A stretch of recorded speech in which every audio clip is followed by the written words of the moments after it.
2050, objectif ZAN, zéro artificialisation nette. La loi climat d'août 2021 prévoit en somme de ne plus construire que sur des terrains déjà goudronnés. Pour les collectivités, c'est un changement de paradigme très ambitieux à mettre en œuvre. Quel est son modèle économique? Avec quel financement? Tant et si bien que certaines poussent pour le reporter. Le dernier dossier du magazine d'Actu Environnement en détaille toutes les problématiques. Et Laurent Radisson est avec moi pour nous en donner les clés.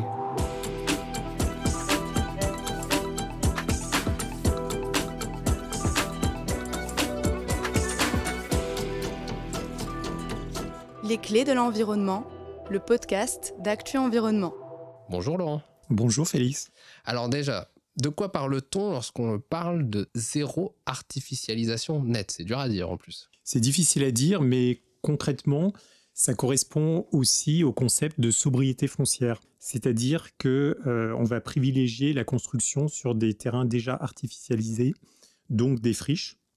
Ça n'empêche pas de construire également sur des terres agricoles ou naturelles, ça n'est pas complètement interdit, mais si c'est le cas, ça veut dire qu'il faudra compenser par ailleurs par une renaturation d'autres zones artificialisées. Et en quoi cette artificialisation, elle est problématique pour l'environnement?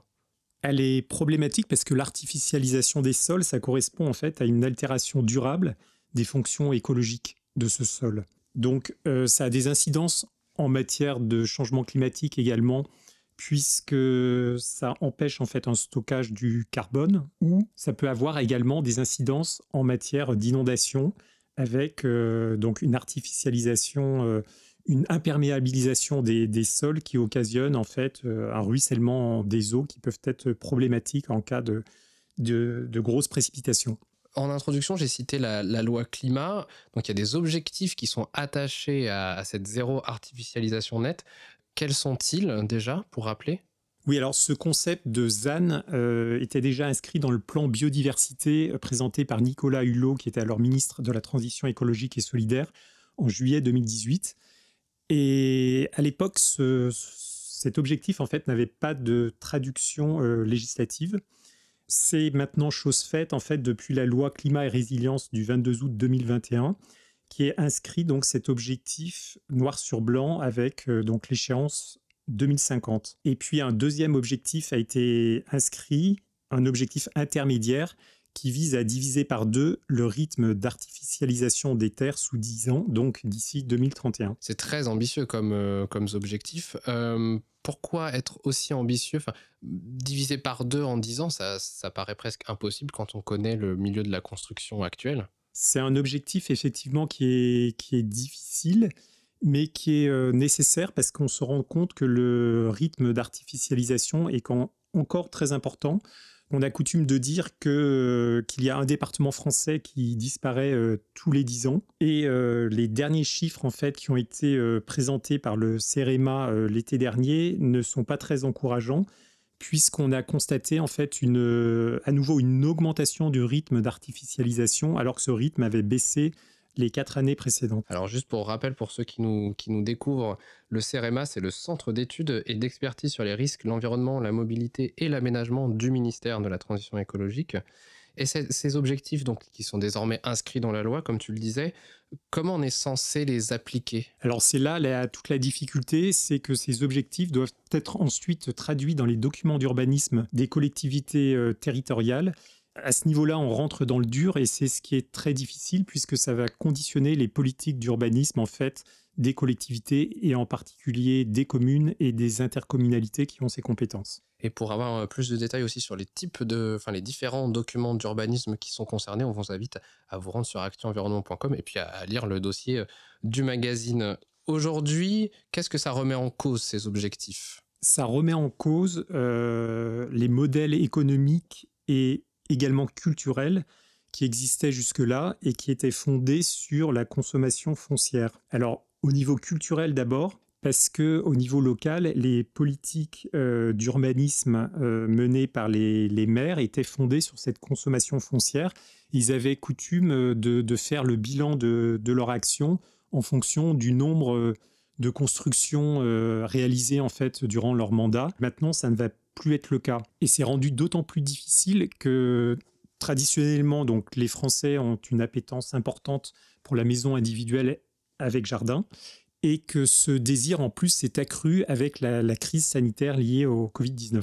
Et est-ce que cette lutte contre l'artificialisation, donc finalement construire sur des terrains qui ont été déjà artificialisés, donc déconstruire quelque chose pour reconstruire du neuf derrière, est-ce que c'est un modèle économique aujourd'hui? Comment ces communes peuvent finir rentables en luttant contre l'artificialisation? Alors c'est vrai que donc, ça repose également la question du modèle économique, puisque traditionnellement, les recettes en fait, des collectivités étaient liées à la croissance des constructions. Donc là, ça va rendre beaucoup plus difficile leur tâche en la matière. Et donc, ce qui veut dire qu'il faut trouver des financements pour compenser ou modifier éventuellement la fiscalité existante qui actuellement est trop favorable à l'artificialisation. Et est-ce qu'on a des pistes aujourd'hui de financement, de révision de cette fiscalité? Alors, à court terme, le gouvernement a mis en place un fonds friche qui a rencontré un très gros succès, qui va être fusionné dans le fonds vert qui est doté de 2 milliards d'euros donc sur l'année 2023. Mais se pose la question donc, de la pérennité de ces ressources. Et puis, se pose la question aussi d'une modification de la fiscalité, comme on le disait. Donc, certaines pistes ont été avancées. C'est le cas donc, du sénateur Jean-Baptiste Blanc qui a proposé d'utiliser le produit des quotas carbone pour financer cette aide à la lutte contre l'artificialisation des collectivités. Des associations aussi d'élus proposaient d'agir au niveau de la taxe d'aménagement. Donc, il y a différentes pistes en fait, qui sont envisagées. Et on sait que le ministre de la Transition écologique, Christophe Béchu, a dit qu'il n'était pas opposé à une réflexion globale sur la fiscalité locale. Et justement, en parlant du ministre Christophe Béchu, où en est-on dans les faits de l'application, des premières pistes d'application de ces objectifs ZAN actuellement en France? Alors, on est en pleine actualité, puisqu'en fait, il y a 2 décrets qui sont parus au printemps donc pour appliquer la loi climat et résilience. L'application de ces 2 décrets pose pas mal de questions au niveau des collectivités locales qui ont mis en avant donc toute une série de difficultés. Notamment, un de ces décrets donc, fixe une nomenclature des espaces qui sont artificialisés ou non. Et donc, il y avait notamment un litige sur le fait que les jardins étaient inclus dans la liste des espaces artificialisés. Cela a occasionné une levée de boucliers. Et c'est pour cette raison aussi que le ministre a adressé une circulaire au préfet donc, durant l'été qui ressemble quelque part à un certain moratoire puisqu'il leur demande d'attendre la concertation totale avec les collectivités locales avant de mettre en œuvre en fait, cette nouvelle législation et cette nouvelle réglementation. En gros, une mise sur pause, finalement. C'est un peu ça. Donc, on attend maintenant effectivement la traduction dans les différents documents d'urbanisme.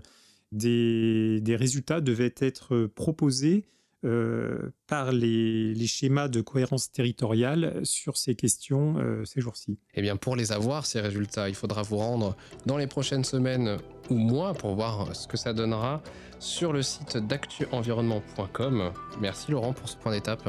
Merci Félix. Et quant à moi, je vous remercie de nous avoir écoutés et je vous dis à la prochaine. Mais d'ici là, n'oubliez pas de partager ce podcast et de le commenter sur les réseaux sociaux. Vous pouvez même nous poser des questions avec le hashtag lescléspodcast. Et si vous souhaitez vous abonner à toutes nos actualités et recevoir notre magazine, vous pouvez utiliser le code promo lescléspodcast sans accent, tout attaché en majuscule.